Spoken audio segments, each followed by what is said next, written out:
Alors pourquoi Open Lab?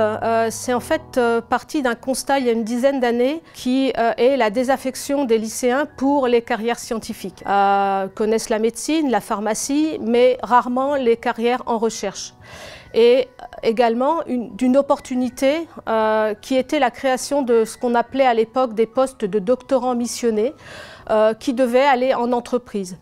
Et à cette époque-là, à l'école doctorale des sciences de la vie et de la santé,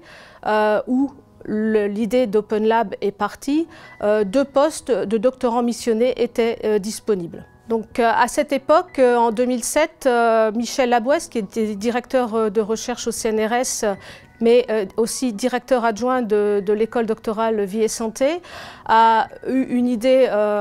extrêmement innovante qui était de mettre en place une opération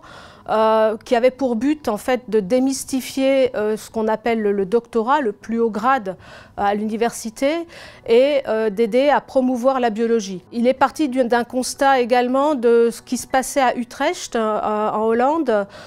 qu'il avait pu visiter quelque temps auparavant, où en fait ce sont des doctorants qui vont aller vers les lycées proposer des expériences que nous faisons en recherche. Donc l'idée que nous avons eue, en fait, c'était de profiter des travaux pratiques de sciences de la vie et de la terre dans les lycées et de proposer une expérience sur une période de 2 heures aux lycéens directement dans les lycées, d'avoir un site web dédié pour expliquer le TP, tout ceci en relation bien sûr avec le rectorat qui était notre partenaire avec l'Université de Strasbourg pour que ce soit en phase avec le programme de terminale, puisque ce TP était dédié aux lycéens de classe terminale scientifique. Les travaux pratiques qui sont proposés par Open Lab, en fait, à la base, étaient normalement limités aux quelques lycées strasbourgeois. Et très vite,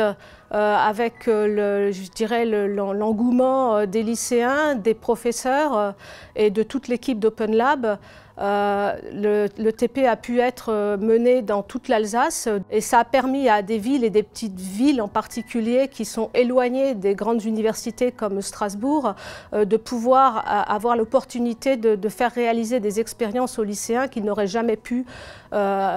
pouvoir mettre en œuvre dans leur propre lycée. Cette présence depuis 10 ans n'aurait pu avoir lieu sans de nombreux sponsors que je ne vais pas citer mais qui se reconnaîtront. Et tout dernièrement, la montée en puissance d'Open Lab est liée à un support extrêmement important des programmes IDEX sans lequel nous ne pourrions continuer à l'heure actuelle.